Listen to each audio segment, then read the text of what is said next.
Over the course of the last 4 weeks, I've spent most of my time on the ground in the Gulf Coast of Texas, helping our teams as they respond to the terrible tragedies that have unfolded as a result of Hurricane Harvey. We initially started with 6 swiftwater rescue teams on the ground, and they assisted the authorities in Harris County with pulling hundreds of individuals off of their roofs and out of their homes and into safety. Since that time, in that initial week, we've deployed over 1,000 military veterans into the Gulf Coast region to begin helping neighborhoods, the most socially vulnerable neighborhoods that were impacted by this storm, begin on their road to recovery. And we have plans to deploy thousands more. Now, unfortunately, Mother Nature has not given us any respite. And we've had to deploy teams into 3 cities along the coast of Florida. Yesterday, we deployed a search and rescue team into Mexico to assist with the earthquake there. And we are currently evaluating the situation in Puerto Rico. Now, I wasn't always a humanitarian. In fact, a decade ago, I was actually running counterinsurgency patrols in the Triangle of Death in Iraq's Anbar province. The following year, 9 years ago in 2008, I was working in a scout sniper team hunting Taliban insurgents in the Helmand River Valley. In fact, my colleagues today in the humanitarian space often have difficulty rationalizing my past life with the current work that I do. But the reality is that the wars of today have changed. And with them, the soldiers and the Marines who are fighting those wars have had to change as well. And we often find our militaries teaching these young soldiers that the power of educating a young girl or the power of giving a young man a job in battling extremism and violence.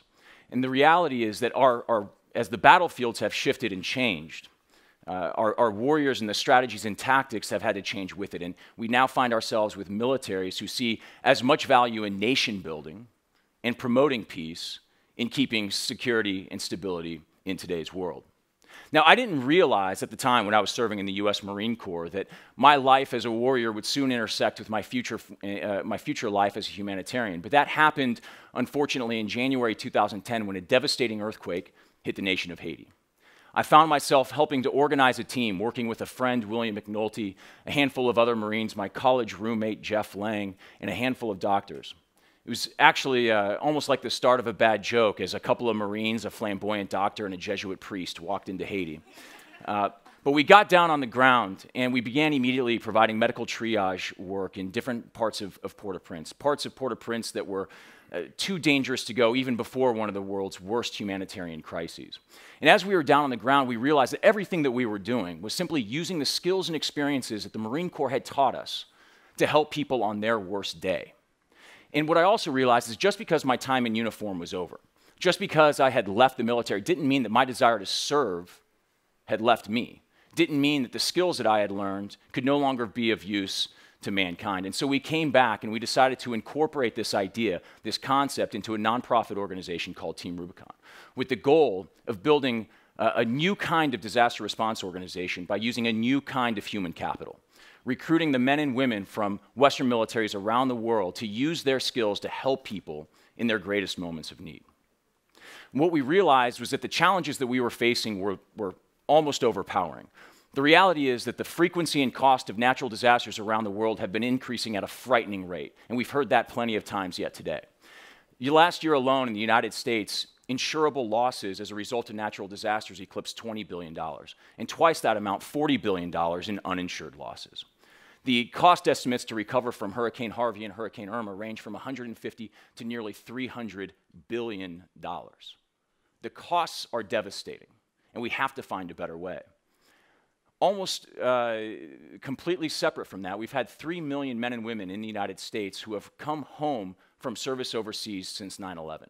These are men and women with a tremendous amount of skills, but most importantly, they still have a desire. They are in pursuit of a new mission in life as they come home, leave the military, and enter into civilian society in our communities throughout this country.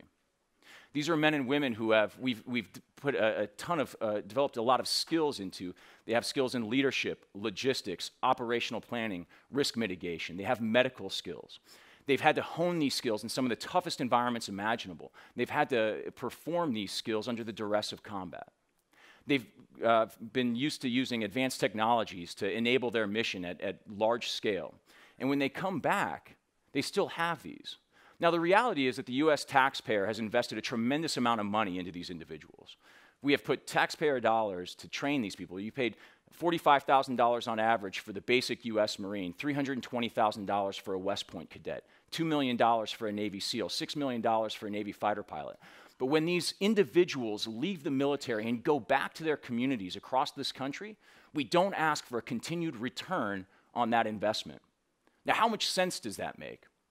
And so over the last 7.5 years, the question that this begs is if the 103,000 military veterans in the city of Houston had been organized and trained and equipped in advance of Hurricane Harvey making landfall, how might the initial 96 hours of that disaster played out differently? And that's what Team Rubicon has been doing over the last 7.5 years. Recruiting and organizing and training these military veterans to serve, to continue their service in their communities, giving them the opportunity to rediscover that sense of purpose and community and identity in doing so. Providing opportunities for us to increase the readiness and resilience of communities, not just in the United States, but around the world. And we've seen a tremendous amount of success initially as we've had these efforts. We've scaled from those initial 8 volunteers who made their way down into Port-au-Prince to over 60,000 volunteers in the US here alone, 3,000 volunteers in the United Kingdom, over 1,000 volunteers in our new organization in Australia. The opportunities ahead of us are amazing. And over the course of the last 8 years, those volunteers have responded to over 200 crises around the world, ranging from the refugee crisis, to epidemics in Africa, to natural disasters and catastrophes in the United States, in South America, in Asia. And we have to ask ourselves the question, as we look at the future of this world and we see all the challenges in front of us, as we see the cities that we call home under attack by Mother Nature, how is it that we can rethink paradigms when it comes to human capital to increase the resilience and the readiness of these communities so that we can meet those challenges head on? Team Rubicon is challenging us to rethink the norms and the conflict between the humanitarian space and the military space. 2 organizations, 2 spaces that have commonly not seen eye to eye, but where, as we look forward towards the future, there is an opportunity to understand and to realize that the military veterans that we have spent so much time and money training to respond in some of the toughest situations imaginable may just have a role to play as we look to increase the resilience of our world in the face of this climate change. Thank you very much.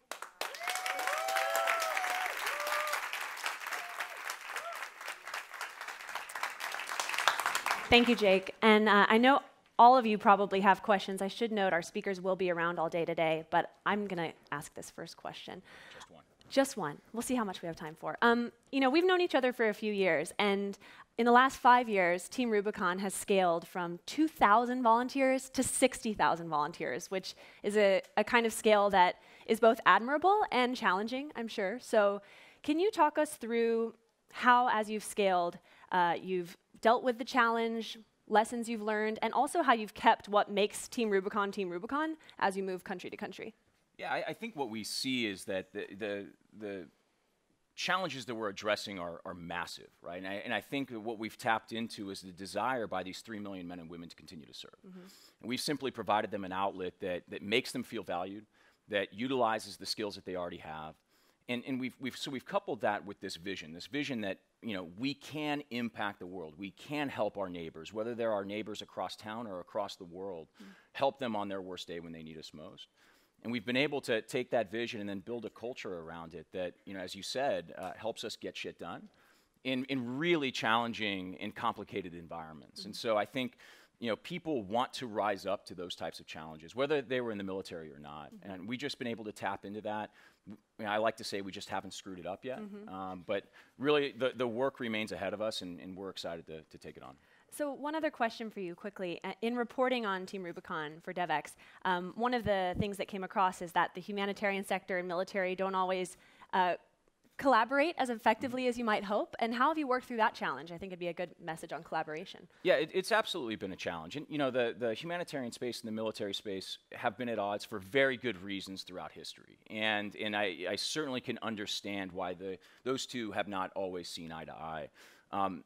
What we have tried to do, and we've learned some lessons and taken some bumps along the way, is to approach this space with some humility. Like, I think we are bringing much to the table. I think there are a lot of skills that our volunteers have. I think we're being pretty innovative when it comes to the use of technology. But at the end of the day, there are actors in this space who have been doing this for a lot longer. There's a lot that we can learn. And collectively, we all just have to understand that the issues that we're facing are bigger than any organization or any current sector can tackle alone. And so if we don't collaborate, we'll die. That's a great way to end it. Thank you, Jake. Yeah, thank you.